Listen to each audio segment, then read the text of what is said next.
국민을 위한 국회가 된다면 제가 밥 잘 사주는 예쁜 누나가 잘 사주는 예쁜 누나가 될 각오가 있다 이렇게 말씀을 드리려고 했는데 밥도 잘 먹고 말씀도 잘 듣고 그렇게 하도록 하겠습니다. 지금 만나 당장 만나 지금 만나 당장 만나 어떤 얘기 나누셨는지. 전국 전반에 대해서 논의를 했고 현재 패스트트랙에 대해서 어떻게 생각하시는지 또 그것을 어떤 식으로 풀 것인지 뭐 이런 이야기를 좀 들어보는 시간이었습니다. 허심탄회하게 이야기를 나누는 그런 시간이었습니다. 그러는데 아니 내가 기가 뜨거워가지고 그냥 전화기를 왼쪽에 댔다 왼쪽에 댔다 이게 뭐야 이게 진짜 몇 날 며칠 고민하다 내가 정말 큰맘 네, 보신 것처럼 여야 원내대표 지난 주말 짜장면 회동을 했다고 뒤늦게 알려져서 주목이 됐죠. 짜장면만 사줬다고 하니까 그럼 탕수육 회동은 다음에 하는 걸까? 이런 예상도 해보게 되는데요. 자, 이 두 분의 생각은 어떨지 직접 들어보겠습니다. 오늘 박범계 더불어민주당 의원 그리고 장제원 자유한국당 의원 두 분 모셨습니다. 어서 오십시오. 네, 반갑습니다. 안녕하세요. 안녕하세요. 자, 예쁜 누나가 일단 짜장면은 한 그릇 샀습니다. 탕수육 언제 먹을까 벌써부터 관심인데 박범계 의원은 이렇게 좀 자주 만나다 보면 좀 대화의 물꼬가 틀까요? 물론입니다. 예. 나경원 원내대표 입장에서는 요 며칠 아주 심각한 그 파동을 예. 막말 파동을 겪었으니까 자꾸 저렇게 황교안 대표께서 하시는 장외투쟁으로 자꾸 따라다니다 보면 자꾸 경쟁하게 되고 그러면 본인의 의도와 다르게 네. 또 계속 그런 모양새가 나올 수가 있기 때문에 역시 원내대표는 국회에 들어오셔서 본인이 전권을 갖고 있는 원내 지휘부를 지휘하고 그런 속에서 본인의 정치력을 발휘하고 빛이 나는 겁니다. 그래서 이인영 원내대표와 짜장면이 아니라 탕수육이라도 다음에는 꼭 먹으시면서 짜장면 먹는 것보다 탕수육 먹는 게 시간이 더 많이 걸리니까요. 대화도 더 오래 할 수 있고요. 예, 맞습니다. 예. 죄송합니다. 제가 지금 살에 걸려가지고. 예, 물 한 잔 하시죠. 예, 죄송합니다. 이제 괜찮을 것 같습니다. 자, 나경원 원내대표는 이제 네. 원내대표이기 때문에 원내에서 할 일이 더 많다, 뭐 이런 취지의 말씀이신 것 같은데요. 밥을 먹었으니까 이제 뭐 할 일도 좀 해야 되지 않겠습니까? 짜장면 먹으면서 탕수육은 안 먹었어도 만두는 같이 먹었을 거예요. 예. 그렇다고 보고요.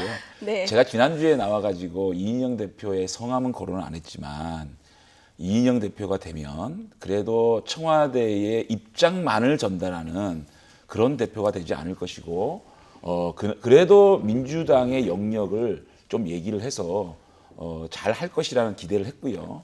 또 첫 일성이 레프트 윙에서 미드필드가 되겠다라는 네. 얘기와 함께 나경원 원내대표를 처음 만나서 좋은 의견 있으시면 저희들이 잘 생각하겠습니다. 그리고 5당 여야정 협의체에 대해서도 추경을 전제로 한다면 네. 3당 협의체도 한번 고려해 보겠다라는 얘기를 하지 않았습니까? 그래서 예. 이인영 대표에 대한 기대는 큰 것은 사실입니다. 그럼에도 예. 불구하고 저는 이인영 대표의 문제가 아니라고 봅니다. 청와대가 얼마나 이인영 대표에게 재량권을 주느냐 그 문제라고 보거든요. 저는 청와대가 이인영 대표를 믿고 결과를 낼 수 있고 성과를 낼 수 있도록 하기 위해서는 이인영 대표에 대해서 어느 정도까지는 재량권을 줘야 이 꽉 막힌 전국이 풀릴 거라고 예. 저는 생각합니다. 일단 이인영 원내대표는 이 짜장면 회동 뒤에 3당 협의체 이 부분 검토해보겠다 얘기가 나왔는데 오늘 아침 청와대 반응 보니까 5당 협의체가 원칙이다 이런 입장을 바로 다시 한방 한번 먹었죠. 확인했거든요. 예. 바로 한 방 먹었죠. 아, 예. 하고 싶은 말씀이 많으신 모양인데 예. 그 5당 국정협의체는 역사가 있는 협의체입니다. 그러니까 작년 8월에 문재인 대통령을 중심으로 해서 정의당, 민주평화당까지 포함한 5당 협의체가 합의가 됐고 11월에 5당 협의체가 시행이 됐습니다. 예. 그 당시에 자유한국당의 원내대표가 김성태 원내대표님이십니다. 저는 뭐 개인적으로 상당히 좋아하는 그런 분인데 그분이 굉장히 뭐 한국노총의 위원장님 출신답게 그 국회에서 몇 가지 이렇게 뭐 눈에 띄는 그런 그 타격이 있었습니다만 예. 대체로 대여 관계 또 투쟁할 건 투쟁하는 그렇지만 국회를 중심으로 자유한국당의 원내 지도부를 이끌었다는 측면에서 저는 상당히 평가할 만이 있다고 봅니다. 그래서 예. 이 5당 협의체 역사가 금방 3당 협의체로 뭐 이렇게 바꿀 수가 있는 그런 것이 아니고 청와대 입장에서는 더더군다나 대통령께서 제안하시고 그동안에 2차례 회동을 했던 그러한 예. 역사가 있기 때문에 쉽게 금방 3당 협의체로 한순간에 바뀌기는 어려울 겁니다. 예. 조금 더 수기가 좀 필요하다고 그러니까 봐요. 이거는 지난해 8월에 5당이 약속한 사안이라는 그렇습니다. 거예요. 예. 그러니까 그 역사를 말씀하셨으니까 제가 정말 잘 아는 역사거든요. 무슨 왜 말이냐면 이렇게 기분이 좋아서 그 당시에는 평화와 정의의 모임이라는 네. 원내 교섭단체가 당당히 구성이 돼 있는 상황에서 김성태 대표가 이 그 5당 협의체가 진행되는 건데 그때 안타깝게도 노회찬 그 의원님께서 돌아가시는 바람에 한석 때문에 평화 정의의 모임이 원내 교섭단체에서 붕괴가 됐거든요. 예. 그렇기 때문에 곧 이것이 원내 교섭단체가 복구가 될 것이라는 전제하에 5당 원내대표들끼리 모여서 논의하는 과정이 있었어요. 근데 예. 지금은 사실상 민평당과 정의당이 연대를 해서 원내교섭단체를 만들 수 있는 상황이 아니지 않습니까? 그렇다면 원칙대로 가자. 원칙대로 가서 실제로 그러면 5당 원내대표, 5당 여야정 합의체라는 게 기준이 뭐냐? 원내교섭단체냐? 아니면 원내정당이냐? 아니면 지지율이냐? 뭔가 기준도 없이 5당이다 이렇게 돼버리거든요. 이걸 원칙적인 것을 바로잡자는 거고 이것에 대해서 청와대가 그렇게 반대하는 것은 그야말로 제1야당의 실체를 인정하기 싫은 그야말로 1대1이라는 악수를 하기 싫은 그런 모습 아닌가. 그야말로 자유한국당을 원 오브 댐 국정 운영의 이 가장 큰 동반자가 아니라 원 오브 댐으로 생각하려고 하는 그런 뜻 외에는 어떤 뜻이 있느냐라는 의문이 좀 있습니다. 조금 우리 시청자 여러분들께서 이제 오해가 있을까봐 제가 조금 설명을 좀 부연하면 우리 장재현 의원님의 해석도 가능합니다. 예. 그런데 상황이 좀 달라진 거죠. 작년 8월하고. 8월에 평화와 정의라는 원내 교섭단체는 하나입니다. 하나. 예. 그러니까 두 당이지만 20석을 채운 하나입니다. 그래서 그 당시에 그 여야정 협의체를 한다면 평화와 정의의 대표 한 분만 들어가야 되는데 문재인 대통령의 제안, 즉 무슨 얘기냐면 우리 국회가 어느 정당도 과반수를 갖고 있지 못하지 않습니까? 네. 그런 측면에서 캐스팅 보트를 원내 교섭단체가 아닌 정당, 즉 정의당이라든지 민주평화당도 갖고 있기 때문에 그 원내 교섭단체를 기준으로 하는 것과 과반수를 확보하기 위한 캐스팅 보트의 어떤 정당을 배려하는 차원 그 두 가지를 믹스해가지고 5당 협의체를 대통령께서 제안을 하셨는데 그것을 아까 제가 누누이 말씀드리듯이 우리 김성태 두 분 계시죠? 예. 김성태 원내대표께서 받아들였어요. 경제 위기를 극복한다라는 그러한 예. 굉장히 좋은 명목으로요. 그래서 지금 3당 협의체를 교섭단체를 중심으로 얘기하자는 것도 하나의 기준이 될 수 있습니다. 그러나 예. 그것은 형식이고요. 실질을 중시한다는 측면에서는 예. 저는 뭐 대통령의 말씀도 경청하고 그것도 충분히 의미 있는 예. 그 기준이다라는 말씀을 드립니다. 대통령과 제1야당 대표의 만남도 지금 형식을 두고 지금 아직까지 봉합이 안 된 이런 상황입니다. 청와대에서 일단 1대1로 만나는 건 만나자. 그런데 5당 대표 만난 후에 자리를 마련하겠다. 여기까지 나왔습니까? 이거 받으시면 안 됩니까? 아니 근데 예. 그 자유한국당에서 그렇게 1대1로 좀 만나서 논의하자라고 하는 거를 왜 그렇게 형식에 국매여가지고 5당부터 만나고 그 다음에 1대1로 하겠다라고 얘기하는지 예. 저는 그게 납득이 안 돼요. 사실은 제가 5당 대통령 이제 초대 5당 대표회의에 배석을 해봤거든요. 대통령 계시고 5당 대표 계시고 그때 박봉계 선배님 수석 대변인과 저랑 같이 들어갔잖아요. 그 모습을 한번 보십시오. 비서실장 있고 안보실장 있고 8명, 9명이서요. 뭔가 2시간 제1야당 낭비하는데 대표가 할 얘기를 충분히 못한다. 그러니까 한마디 하면 거기에다 대통령 답변하셔야죠. 또 조당 대표가 또 다른 얘기하죠. 이러면 실질적이고도 심도 있는 논의와 합의가 네. 될 수가 없거든요. 그러니까요. 그거를 5당 대표 만남을 하고 제1야당 대표를 따로 만나서 아니, 하겠다는 얘기까지 나왔으니까 그때 하시면 안 되나요? 아니 그런데 지금 5당 대표를 만나서 이번 페스티벌 정부를 한번 보십시오. 정의당과 민평당과 바른미래당과 민주당이 합쳐가지고 페스티벌을 태우지 않았습니까? 이번 전국이 왜 꼬였습니까?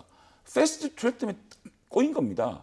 이거를 풀기 위해서는 패스트를 가장 반대했던 유일한 정당 그리고 제1야당 100석 이상의 정당과 대통령이 풀면 한꺼번에 풀립니다. 네. 지금 다른 당 입장은 민주당은 거의 같이 가고 있지 않습니까? 그렇다면 자유한국당과 푸는 것이 가장 큰 중요한 근본적인 목표라면 자유한국당을 풀면 이 문제 한꺼번에 해결되지 않습니까? 이거를 왜 채택을 안 하냐는 거죠. 예. 그야말로 자유한국당을 완오브댐, 국정 운영의 완오브댐으로 생각하고자 하는 청와대 인식이 깔린 거라고 보는 거죠. 예. 누가 대통령인지 모르겠는데요. 대통령의 입장에서는 황교안 대표도 5당 대표 중에 한 분입니다. 물론 제1야당이긴 합니다만 예. 지금 그런데 문재인 대통령께서 보시기에 장외투쟁으로 전국을 돌면서 사실상의 대선 운동과 같은 대권 운동과 같은 지금 행보를 하고 계시잖아요.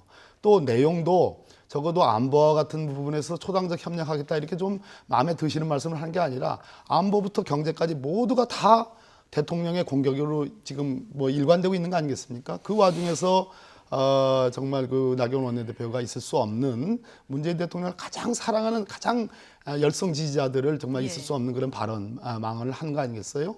그렇기 때문에 대통령 입장에서 도대체 뭐가 그 형식을 중시해가지고 황교안 대표를 1대1로 먼저 만나준다고 그래서 들을 소리가 빤한데 왜 대통령께서 그러한 어떤 그 자리를 만들어 주느냐라는 문제제기가 있을 수 있는 겁니다. 그런데 저 개인적인 생각은 예전에 홍준표 대표 시절에도 1대1로 받아들여졌습니다.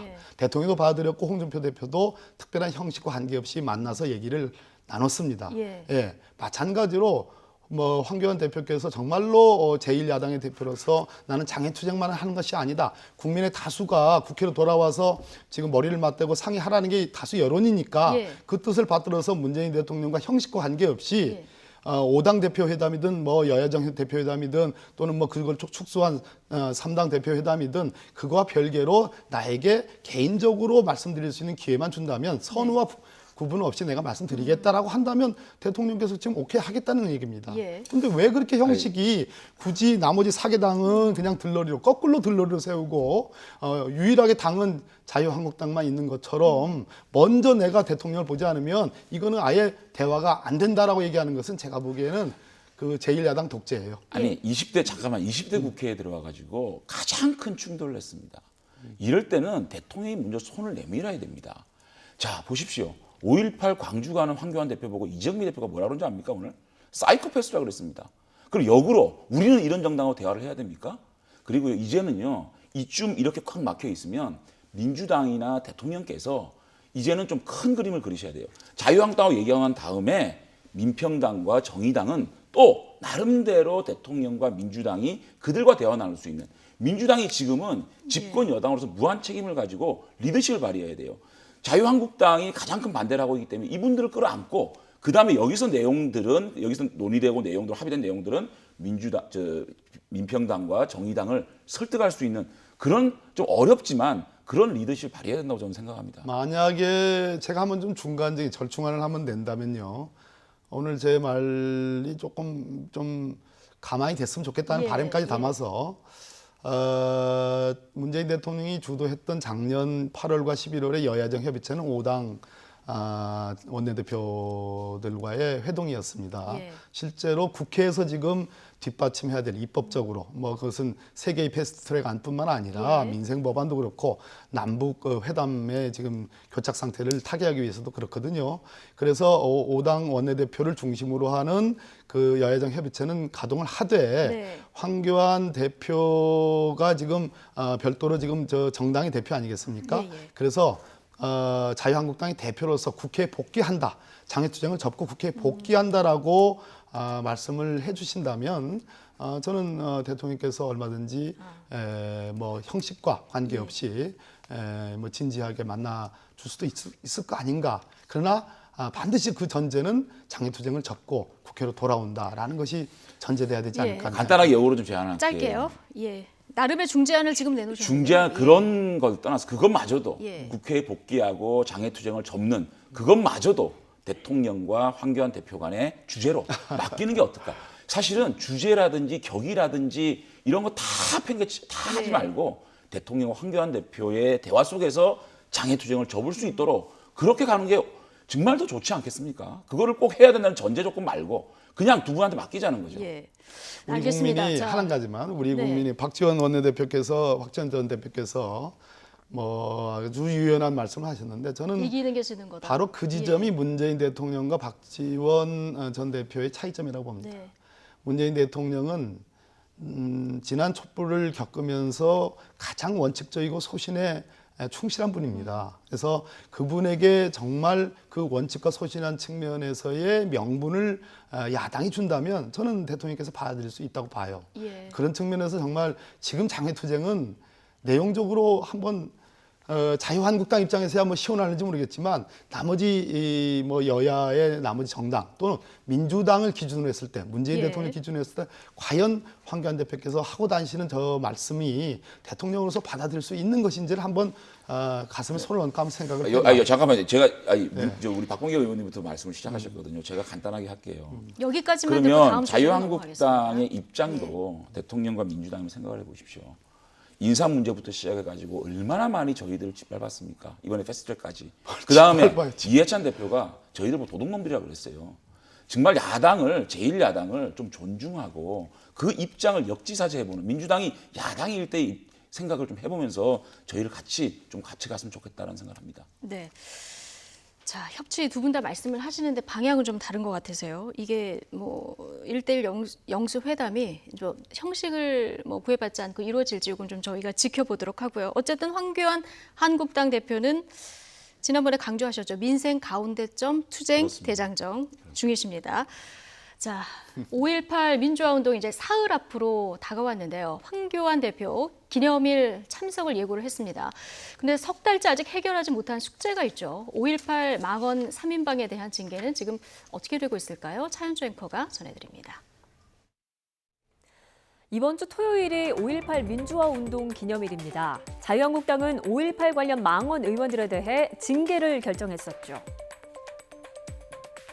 5.18 문제에서만큼은 우리 우파가 결코 물러서는 안 된다고 생각합니다. 정치적으로 이용하는 세력들에 가지고 그냥 폭동이 민주화 운동으로 된 겁니다. 5.18 유공자라는 이상한 괴물 집단을 만들어내면서 우리의 세금을 축내고 있습니다.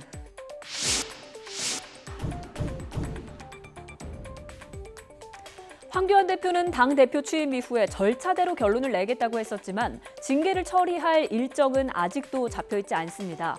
김술래 의원에 대해서는 여전히 최고위원직 유지 여부를 결정하지 못하고 있고 이종명 의원 제명 절차는 이번 주 안에도 처리되기 어렵게 됐습니다. 조금 빨리 처리를 하려고 했으나 상황이 지금 쉽지 않은 부분이 있어서 이번 주에 지금 상황으로는 쉽지 않지 않을까. 이런 가운데 지난 광주 방문에서 물벼락 봉변에 공중부양까지 체험했던 황교안 대표, 5.18 기념식 참석을 위해서 다시 광주행을 예고하고 있어서 당장 반발이 나오고 있습니다. 망언 문제를 국회 절차상 해결을 못한다면 당 대표로서라도 분명하게 좀 광주 시민들께 또 국민들께 분명하게 말씀을 하고 오시는 것이 전혀 국회에서 이걸 다루지 않고 황교안 대표가 다시 광주를 내려가겠다고 발표한 거는 이건 뭐 거의 저는 사이코패스 수준이라고 봅니다. 의학적 용어를 쓴 겁니다. 타인의 고통에 무감한 상태. 결국은 가서 이렇게 물병 맞으러 가는 겁니다. 황교안 대표는 보훈처에 오라는 초청이 있었고 이에 응해서 광주를 방문하는 것이라고 밝혔는데요. 5.18 기념식 초청장보다 중요한 것은 5월 영령을 진심으로 추모하는 마음이 아닐까요? 네. 지금 이정미 정의당 대표 좀 과한 발언까지는 저희가 듣고 왔는데 어쨌든 지금 민주당과 좀 정의당에서 제기하는 얘기는 뭔가 5.18 그 망언 당사자들에 대한 징계가 지금까지 이루어지지 않기 때문에 여기에 대한 메시지가 좀 먼저 있어야 되지 않느냐. 그게 없고 지금 가는 부분에 대한 지적입니다. 그럼에도 불구하고요. 예. 광주가 이정미 대표 겁니까? 이정미 대표가 저런 식으로 조건을 걸어야 됩니까? 사이코패스라고 얘기하면서.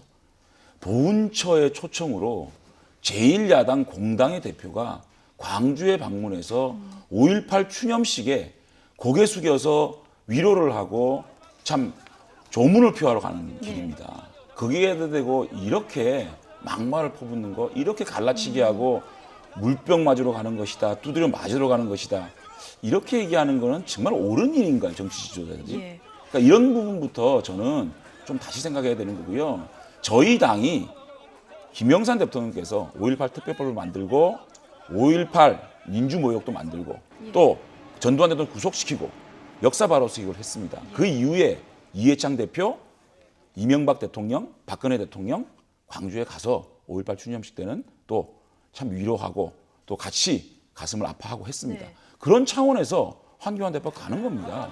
그런 거에 대해서 너무 심하게 저렇게 지역 감정을 부추기고 갈등을 야기시키고 하는 것에 대해서는 저는 정말 오히려 저분들이 광주 시민을 모욕하는 거 아닌가. 지금 정치인들의 뭐 발언 이 논란을 잠시 뒤에 또 짚어보기로 하는데 그런데 이제 5.18 망원 당사자들의 징계가 너무 안타깝습니다. 지금 저도 안타깝습니까? 너무 이건 안타깝고 의원총회가 좀 어렵다고는 하지만 이건 의지만 있으면 맞습니다. 뭔가 좀 메시지라도 맞고요. 내고 가지 않을까요? 네, 너무 맞는 말 동의를 너무 합니다. 동의. 그럼 좀 5.18 건의를 이전에 하시면, 이 문제를 좀 매듭 짓고 대표께서 가면 예. 그 광주 시민들이 그래도 자유한국당이 5.18에 대한 그러한 일부 네. 잘못된 발언을 하는 점에서 강력하게 좀 징계를 하고 왔구나라고 해줄 텐데 나경원 원내대표 이렇게 얘기해요. 상황이 좀 좋지 않다. 네.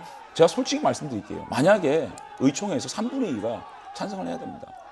3분의 2 찬성 안 되면 이게 부결되면 그럼 더 민주당이 아주- 뭐라 그러겠습니까? 예. 그러니까 지도부에 그런 고충이 있는 겁니다. 민주정당에서 그러면 투표 안 하고 대표가 직권으로 제명할 수 없지 않습니까? 예. 의총의 상황이 있는 거거든요. 그러니까 5.18 망언에 대해서 제명까지는 심하다라고 생각하는 국회의원들이 예. 있습니다. 그게 자유한국당 현실입니다. 거기에 대해서 만약에 나경원 원내대표도 이거를 무턱대고 올렸다가 결과가 잘못 나왔을 때 참 큰 또 문제가 있지 않겠습니까? 그래서 좀 시간을 가지고 이렇게 좀 스케줄을 좀 짜고 있는 거라고 생각이 들고 예. 황교안 대표는 이 망언이 나오자마자 바로 사과하고 징계를 하겠다. 그리고 당의 최고위원을 3개월 당원권 정지를 시키지 않았습니까? 나는 참 최선을 다해서 노력을 했다고 보거든요. 그래서 5.18 추념식 가는 문제를 가지고 이렇게 정치 쟁점화되지 않았으면 좋겠다는 간절한 마음이 듭니다. 됐는데 아직 처리가 안 돼서 이제 국민들, 광주 시민들 입장에서는 이 부분이 눈높이에 안 맞는 제가 좀 부분인데. 정리를 좀 해볼게요. 예. 아무리 좋게 협치를 위해서 좋게 드리려고 해도 이 무릎까지 오는 개울가에 다리 놓기 전에는 건널 수 없다고 버티는 거랑 비슷해요. 예. 지금 이종명 의원님은 북한군이 개입한 폭동이 민주화운동으로 변질됐다 이런 표현을 썼어요. 그다음에 지금 최고위원을 하고 있는 김술래 의원은 이상한 괴물 집단이다. 자, 황교안 대표는 법률가 검사 출신입니다. 법을 아시는 분이에요. 자유한국당은 당원이 아니고서는 최고위원이 될 수가 없어요. 당원권 정지 3개월을 김술래 의원이 지금 받았습니다. 그리고 의결이 됐습니다. 그럼 최고위원 자격이 없는 거예요. 근데 최고위원 지금 자격 박탈에 대한 최종적인 유권 해석도 지금 내리고 있지 않아요. 네. 자, 이종명 의원의 경우는 정말 폭동이 민주화운동으로 변질됐다라는 어마어마한 망언을 한 거예요. 그래서 오죽했으면 자유한국당의 윤리위원회에서 제명 의결을 했습니다. 네. 의총에서 3분의 2라고 하는데 그거 3분의 2 통과가 걱정이 돼서 붙이지 못한다 그러면 그것 역시 자유한국당의 현재의 상태를 반영하는 거예요. 아까 우리 앵커께서 말씀하신 것처럼 5월 영령들에 대한 진지한 위로의 생각이 있다면 이거는 결자해제 차원에서 황교안 대표께서 하고 가실 수 있는 겁니다. 보훈처의 초청은 그냥 자동으로 제 정당의 대표들에게 자동으로 나가는 형식적인 초청이지 진심을 어린 그러한 황교안 대표의 어떤 사과와 반성이랄까 당을 대표한 그런 것을 뭐 얘기하는 것이 아닙니다. 그렇기 때문에 그것을 이유로 하는 가야 되겠다라는 것은 어쩌면은 5월 지금 5.18을 맞이하는 광주 시민들 또 우리 전남 도민들에 대해서 정말로 자칫하면 또 무례한 일들이 발생할 수 있고 뭐 예상하지 못한 그러한 가슴 아픈 일이 있을 수 있기 때문에 스스로 결자 해지를 이 부분은 장제원 의원님도 조금 전에 이제 징계가 이루어졌다. 간단하게 말씀드립니다. 그럼 만약에 안 가면 어떻게 될까요? 아니 그건 황교안 대표가 만약에 안 간다면 아니 그러니까 가장 좋은 건 그래서 뭔가 그 저도 안타까워요. 징계가 안 이루어지면 메시지라도 내고 가는 것이 어떻겠냐 안타까워요. 이런 얘기까지 사실 나오거든요. 예. 저희 당이 이런 문제가 딱 발생이 되면 아주 그냥 바로 징계하고 또 의원들이 이런 부분에서 아프지만 이런 것에 대해서는 해결을 해야 되는데 당 사정이 좀 있는 겁니다. 당연히 우리 당도 이제 변해가는 과정에 있는 것이고요. 그럼에도 불구하고 제가 부탁드리고 싶은 거는 공당의 대표가 5.18 이 추념식에 추념을 하러 가는 거 아니겠습니까? 이런 것에 대해서 정치 지도자들이 그렇게 저주를 퍼붓고 이렇게 조롱을 하고 비아냥을 거리고 이런 것이 대한민국 국익에 어떤 도움이 되겠습니까? 제가 바로 여쭙겠습니다. 문상 오는 사람들한테는요. 그렇게 하는 게 아니지 않습니까? 아무리 원수도요. 문상 오는 사람한테 이렇게 저주를 퍼붓는 건 아니죠. 조금 전에 이제 이정미 대표의 발언에 대해서 문제를 좀 제기를 하셨고요. 그리고 유시민 노무현 재단 이사장의 황교안 대표가랑 마주쳤을 때의 이 지침, 이 부분을 지금 좀 불편해하시는 것 같은데 이게 사실 뭐 이렇게 진지하게 한 얘기는 아니고 뭐 농반이 들어갔다 하더라도 적절하지 않느냐. 야당에서는 이런 지적이 나오고 있거든요. 이정미 대표. 이정미 대표 조금 전에 들어보신 발언도 그렇고요. 유시민 이사장의 발언은 실제로 지난번에 민심 대장정이라고 민심을 위한 장정으로 말씀을 하시지만 민주당 혹은 개혁 세력을 지지하는 특히 호남권은 굉장히 뭐 비율이 높지 않습니까? 그분들이 보시기에는 이것은 민심 대장정이 아니다. 그것을 빌미로 한 대권 운동이다. 그리고 문재인 대통령에 대한 비난 운동이다라는 평가가 있는 겁니다. 공연하게. 그러면 그럼에도 불구하고 황교안 대표께서 광주를 갔습니다. 그래서 뭐 물세례를 받았지요. 그리고 그것이 전국적으로 방송이 되고 지금도 방송이 되는 거 아니겠습니까? 거기에 대해서 충분히 광주 시민들의 의사와 의지를 알고 계시는 겁니다. 거기에 대해서 메시지를 뭐 가시겠다 하면은 거기에 화답하는 메시지를 내면 되는 겁니다. 그걸 내지 않고 굳이 가겠다 하면 지난번과 같이 방송용으로밖에 보이지 않는다, 언론용으로밖에 보이지 않는다라는 평가를 할 수 있는 겁니다. 그것은 국민들이 평가입니다. 광주 시민들의 평가입니다. 그것은 민주당이 뭐라 할 수 없는 겁니다. 그렇기 때문에 유시민 이사장이 그런 우려를 한 겁니다. 만약에 거기에 대해서 이번에는 물세례가 아닌 더 심한 어떤 물리적인 투쟁을 한다든지 그러한 어떤 조치를 한다면 그거야말로 오히려 거꾸로 이용될 수 있는 거기 때문에 그것을 우려하는 거고요. 저는 그것은 뭐 큰 문제가 되지 않는다고 봐요. 다만 또 하나 그럼 이정미 대표 얘기를 안 해도 되겠습니까? 안 할게요. 듣고 싶다. 알겠습니다. 그러니까 잠깐만 이건 말씀을 드려야 돼요. 이번 주 YTN 리얼미터 조사에서 호남에서 저희가 22% 받았습니다.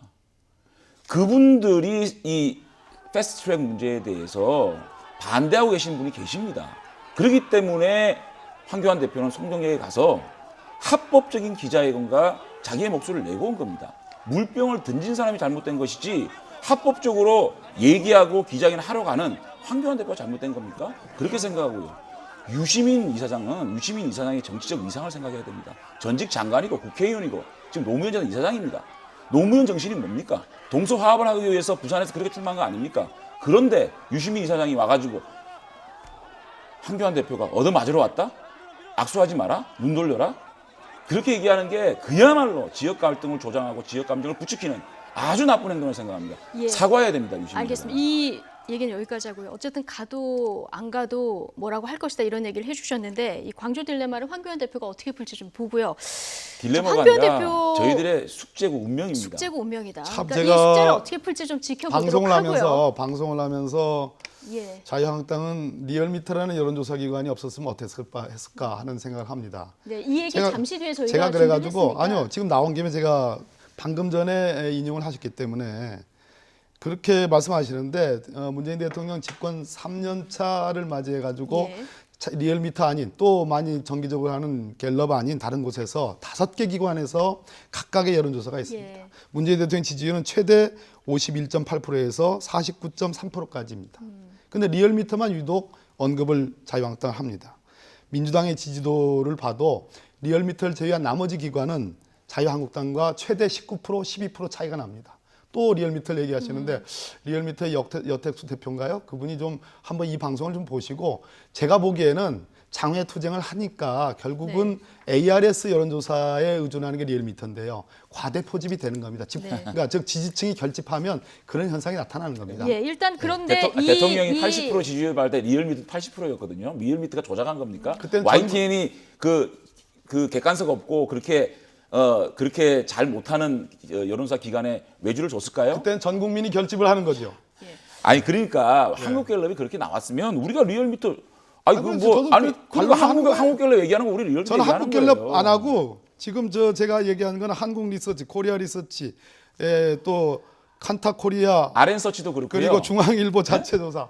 RSG는 저희들이 역전한 것도 네. 나왔어요. 알겠습니다. 지금 여론조사 뭐 총선 앞두고 지금 지역 민심들도 알아보는 어떤 지표가 되는데, 자 그런데 박범계 의원님 네. 지금 리얼미터 여론조사 얘기가 나왔으니까요. 네. 이해찬 대표가 이제 비슷한 취지의 네네. 말씀을 하시면서 이 리얼미터 여론조사 이상한 여론조사다 이런 표현을 썼거든요. 이 표현에 대해서는 어떻게 생각하십니까? 제가 저 민주당의 당무감사원장인데 지금 저 당 대표께서 하신 말씀을 어떻게 예. 평가를 해버리면 그건 좀 곤란한 거고요. 예. 그건 뭐 아니면 그러면 이게 정치적 좀- 견해시니까요. 예. 제가 아까 말씀드렸잖아요.